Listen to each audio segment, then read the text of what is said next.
प्रिय दोस्तों नमस्कार। आज इस वीडियो में मैं आपको श्री लक्ष्मी नारायण स्तोत्र का पाठ कराने जा रहा हूँ। श्री लक्ष्मी नारायण स्तोत्र हिंदू धर्म में अत्यंत पूजनीय और महत्वपूर्ण स्तोत्र माना जाता है। यह स्तोत्र भगवान विष्णु और माता लक्ष्मी की स्तुति करता है, जो धन, समृद्धि और सौभाग्य के दाता माने जाते हैं। भगवान विष्णु को संरक्षक और पालनकर्ता के रूप में और देवी लक्ष्मी को धन, वैभव और संपत्ति की देवी के रूप में पूजा जाता है। इसीलिए इस स्तोत्र के माध्यम से भक्तगण भगवान विष्णु और देवी लक्ष्मी के आशीर्वाद को प्राप्त कर सकते हैं। प्रिय दोस्तों, श्री लक्ष्मी नारायण स्तोत्र का प्रतिदिन पाठ करने अथवा इसके सुनने मात्र से ही जीवन में सुख, समृद्धि और सौभाग्य की प्राप्ति होती है। यह स्तोत्र विशेष रूप से धन संबंधी समस्याओं का समाधान करने, आर्थिक स्थिरता प्राप्त करने और पारिवारिक समृद्धि के लिए प्रभावी माना जाता है। इसलिए प्रतिदिन आप इस स्तोत्र का पठन अथवा श्रवण अवश्य ही करिए। तो चलिए हम इस स्तोत्र का पाठ करते हैं। श्री लक्ष्मी नारायण स्तोत्रम। श्रीनिवास जगन्नाथ श्री हरे भक्तवत्सल लक्ष्मीपते नमस्तुभ्यं त्राहि मां भवसागरात्। राधारमण गोविंद भक्तकाम प्रपूरक नारायण नमस्तुभ्यं त्राहि मां भवसागरात्। दामोदर महोदार सर्वापत्ति निवारण ऋषिकेश नमस्तुभ्यं त्राहि मां भवसागरात्। गरुड़ध्वज वैकुंठ निवासिन केशवाच्युत जनार्दन नमस्तुभ्यं त्राहि मां भवसागरात्। शंख चक्र गदा पद्मधर श्रीवत्स लांछन मेघश्याम नमस्तुभ्यं त्राहि मां भवसागरात्। त्वं माता त्वं पिता बन्धु सद्गुरुंस्त्वदयानिधिः त्वत्तोऽन्यो न परो देव त्राहि मां भवसागरात्। न जाने दान धर्मादि योगं यागं तपोजपं त्वं केवलं कुरु दयां त्राहि मां भवसागरात्। न मत्समो यद्यपि पापकर्ता न तत्समोऽथापि हि पापहर्ता। विज्ञापितं त्वत्तथ शेषसाक्षिणा मामूर्धरार्तं पतितं तवाग्रे। श्रीनिवास जगन्नाथ श्रीहरे भक्तवत्सल लक्ष्मीपते नमस्तुभ्यं त्राहि मां भवसागरात्। राधारमण गोविंद भक्तकाम प्रपूरक नारायण नमस्तुभ्यं त्राहि मां भवसागरात्। दामोदर महोदार सर्वापत्ति निवारण ऋषिकेश नमस्तुभ्यं त्राहि मां भवसागरात्। गरुड़ध्वज वैकुंठ निवासिन केशवाच्युत जनार्दन नमस्तुभ्यं त्राहि मां भवसागरात्। शंख चक्र गदा पद्मधर श्रीवत्स लांछन मेघश्याम नमस्तुभ्यं त्राहि मां भवसागरात्। त्वं माता त्वं पिता बन्धु सद्गुरुंस्त्वदयानिधिः त्वत्तोऽन्यो न परो देव त्राहि मां भवसागरात्। न जाने दान धर्मादि योगं यागं तपोजपं त्वं केवलं कुरु दयां त्राहि मां भवसागरात्। न मत्समो यद्यपि पापकर्ता न तत्समोऽथापि हि पापहर्ता। विज्ञापितं त्वत्तथ शेषसाक्षिणा मामूर्धरार्तं पतितं तवाग्रे। श्रीनिवास जगन्नाथ श्रीहरे भक्तवत्सल लक्ष्मीपते नमस्तुभ्यं त्राहि मां भवसागरात्। राधारमण गोविन्द भक्तकामप्रपूरक नारायण नमस्तुभ्यं त्राहि मां भवसागरात्। दामोदर महोदार सर्वापत्तिनिवारण ऋषिकेश नमस्तुभ्यं त्राहि मां भवसागरात्। गरुडध्वज वैकुण्ठ निवासिन् केशवाच्युत जनार्दन नमस्तुभ्यं त्राहि मां भवसागरात्। शङ्खचक्र गदा पद्मधर श्रीवत्सलाञ्छन मेघश्याम नमस्तुभ्यं त्राहि मां भवसागरात्। त्वं माता त्वं पिता बन्धु सद्गुरुंस्त्वदयानिधिः त्वत्तोऽन्यो न परो देव त्राहि मां भवसागरात्। न जाने दान धर्मादि योगं यागं तपोजपं त्वं केवलं कुरु दयां त्राहि मां भवसागरात्। न मत्समो यद्यपि पापकर्ता न तत्समोऽथापि हि पापहर्ता विज्ञापितं त्वत्तथशेषसाक्षिणा मामूर्धरार्तं पतितं तवाग्रे। श्रीनिवास जगन्नाथ श्रीहरे भक्तवत्सल लक्ष्मीपते नमस्तुभ्यं त्राहि मां भवसागरात्। राधारमण गोविन्द भक्तकामप्रपूरक नारायण नमस्तुभ्यं त्राहि मां भवसागरात्। दामोदर महोदार सर्वापत्तिनिवारण ऋषिकेश नमस्तुभ्यं त्राहि मां भवसागरात्।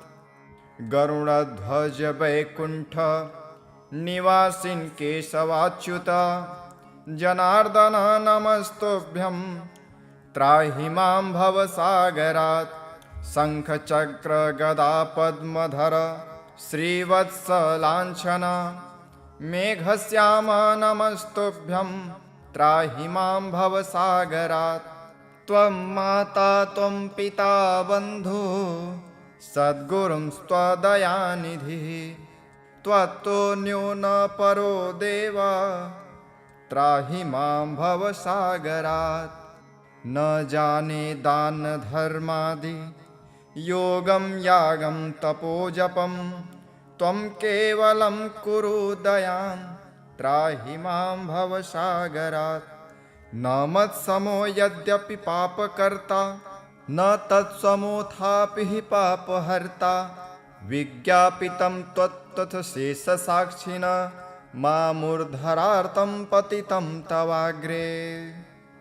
श्रीनिवास जगन्नाथ श्रीहरे भक्तवत्सल लक्ष्मीपते नमस्तुभ्यं त्राहि मां भवसागरात्। राधारमण गोविन्द भक्तकामप्रपूरक नारायण नमस्तुभ्यं त्राहि मां भवसागरात्। दामोदर महोदार सर्वापत्तिनिवारण ऋषिकेश नमस्तुभ्यं त्राहि मां भवसागरात्। गरुडध्वज वैकुण्ठ निवासिन् केशवाच्युत जनार्दन नमस्तुभ्यं त्राहि मां भवसागरात्। शङ्खचक्र गदा पद्मधर श्रीवत्सलाञ्छन मेघश्याम नमस्तुभ्यं त्राहि मां भवसागरात्। त्वं माता त्वं पिता बन्धु सद्गुरुंस्त्वदयानिधिः त्वत्तोऽन्यो न परो देव त्राहि मां भवसागरात्। न जाने दान धर्मादि योगं यागं तपोजपं त्वं केवलं कुरु दयां त्राहि मां भवसागरात्। न मत्समो यद्यपि पापकर्ता न तत्समोऽथापि हि पापहर्ता। विज्ञापितं त्वत्तथशेषसाक्षिणा मामूर्धरार्तं पतितं तवाग्रे। श्रीनिवास जगन्नाथ श्रीहरे भक्तवत्सल लक्ष्मीपते नमस्तुभ्यं त्राहि मां भवसागरात्। राधारमण गोविन्द भक्तकामप्रपूरक नारायण नमस्तुभ्यं त्राहि मां भवसागरात्। दामोदर महोदार सर्वापत्तिनिवारण ऋषिकेश नमस्तुभ्यं त्राहि मां भवसागरात्। गरुडध्वज वैकुण्ठ निवासिन् केशवाच्युत जनार्दन नमस्तुभ्यं त्राहि मां भवसागरात्। शङ्खचक्र गदा पद्मधर श्रीवत्सलाञ्छन मेघश्याम नमस्तुभ्यं त्राहि मां भवसागरात्। त्वं माता त्वं पिता बन्धु सद्गुरुंस्त्वदयानिधिः त्वत्तोऽन्यो न परो देव त्राहि मां भवसागरात्। न जाने दान धर्मादि योगं यागं तपोजपं त्वं केवलं कुरु दयां त्राहि मां भवसागरात्। न मत्समो यद्यपि पापकर्ता न तत्समोऽथापि हि पापहर्ता। विज्ञापितं त्वत्तथशेषसाक्षिणा मामूर्धरार्तं पतितं तवाग्रे। श्रीनिवास जगन्नाथ श्रीहरे भक्तवत्सल लक्ष्मीपते नमस्तुभ्यं त्राहि मां भवसागरात्। राधारमण गोविन्द भक्तकामप्रपूरक नारायण नमस्तुभ्यं त्राहि मां भवसागरात्। दामोदर महोदार सर्वापत्तिनिवारण ऋषिकेश नमस्तुभ्यं त्राहि मां भवसागरात्। गरुडध्वज वैकुण्ठ निवासिन् केशवाच्युत जनार्दन नमस्तुभ्यं त्राहि मां भवसागरात्। शङ्खचक्र गदा पद्मधर श्रीवत्सलाञ्छन मेघश्याम नमस्तुभ्यं त्राहि मां भवसागरात्। त्वं माता त्वं पिता बन्धु सद्गुरुंस्त्वदयानिधिः त्वत्तोऽन्यो न परो देव त्राहि मां भवसागरात्। न जाने दान धर्मादि योगं यागं तपोजपं त्वं केवलं कुरु दयां त्राहि मां भवसागरात्। न मत्समो यद्यपि पापकर्ता न तत्समोऽथापि हि पापहर्ता। विज्ञापितं त्वत्तथशेषसाक्षिणा मामूर्धरार्तं पतितं तवाग्रे। श्रीनिवास जगन्नाथ श्रीहरे भक्तवत्सल लक्ष्मीपते नमस्तुभ्यं त्राहि मां भवसागरात्। राधारमण गोविन्द भक्तकामप्रपूरक नारायण नमस्तुभ्यं त्राहि मां भवसागरात्। दामोदर महोदार सर्वापत्तिनिवारण ऋषिकेश नमस्तुभ्यं त्राहि मां भवसागरात्। गरुडध्वज वैकुण्ठ निवासिन् केशवाच्युत जनार्दन नमस्तुभ्यं त्राहि मां भवसागरात्। शङ्खचक्र गदा पद्मधर श्रीवत्सलाञ्छन मेघश्याम नमस्तुभ्यं त्राहि मां भवसागरात्। त्वं माता त्वं पिता बन्धु सद्गुरुंस्त्वदयानिधिः त्वत्तोऽन्यो न परो देव त्राहि मां भवसागरात्। न जाने दान धर्मादि योगं यागं तपोजपं त्वं केवलं कुरु दयां त्राहि मां भवसागरात्। न मत्समो यद्यपि पापकर्ता न तत्समोऽथापि हि पापहर्ता विज्ञापितं त्वत्तथ शेषसाक्षिणा मामूर्धरार्तं पतितं तवाग्रे।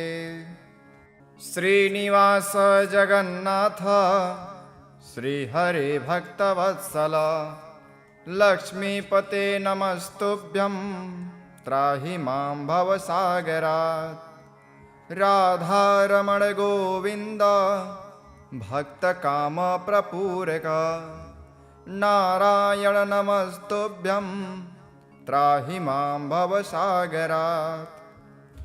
दामोदर महोदार सर्वापत्तिनिवारण ऋषिकेश नमस्तुभ्यं त्राहि मां भवसागरात्।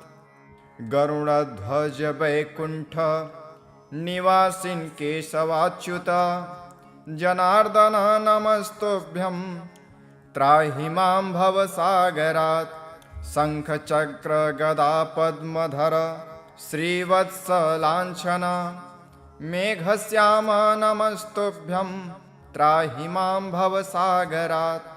त्वं माता त्वं पिता बन्धु सद्गुरुंस्त्वदयानिधिः त्वत्तोऽन्यो न परो देव त्राहि मां भवसागरात्।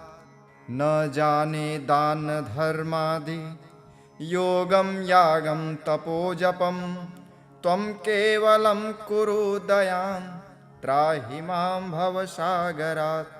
न मत्समो यद्यपि पापकर्ता न तत्समोऽथापि हि पापहर्ता विज्ञापितं त्वत्तथ शेषसाक्षिणा मामूर्धरार्तं पतितं तवाग्रे। श्रीनिवास जगन्नाथ श्रीहरे भक्तवत्सल लक्ष्मीपते नमस्तुभ्यं त्राहि मां भवसागरात्। राधारमण गोविन्द भक्तकामप्रपूरक नारायण नमस्तुभ्यं त्राहि मां भवसागरात्। दामोदर महोदार सर्वापत्तिनिवारण ऋषिकेश नमस्तुभ्यं त्राहि मां भवसागरात्।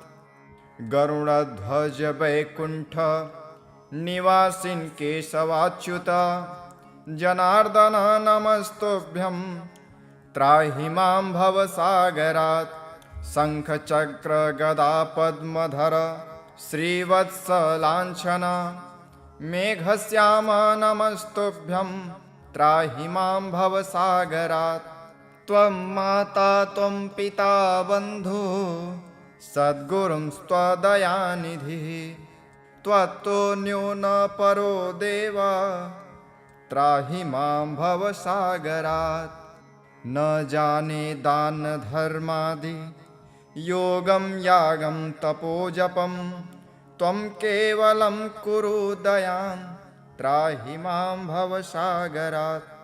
न मत्समो यद्यपि पापकर्ता न तत्समोऽथापि हि पापहर्ता विज्ञापितं त्वत्तथ शेषसाक्षिणा मामूर्धरार्तं पतितं तवाग्रे।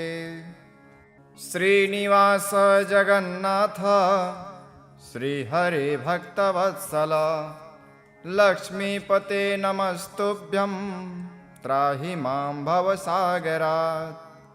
राधारमण गोविन्द भक्तकामप्रपूरक नारायण नमस्तुभ्यं त्राहि मां भवसागरात्। दामोदर महोदार सर्वापत्तिनिवारण ऋषिकेश नमस्तुभ्यं त्राहि मां भवसागरात्। गरुडध्वज वैकुण्ठ निवासिन् केशवाच्युत जनार्दन नमस्तुभ्यं त्राहि मां भवसागरात्।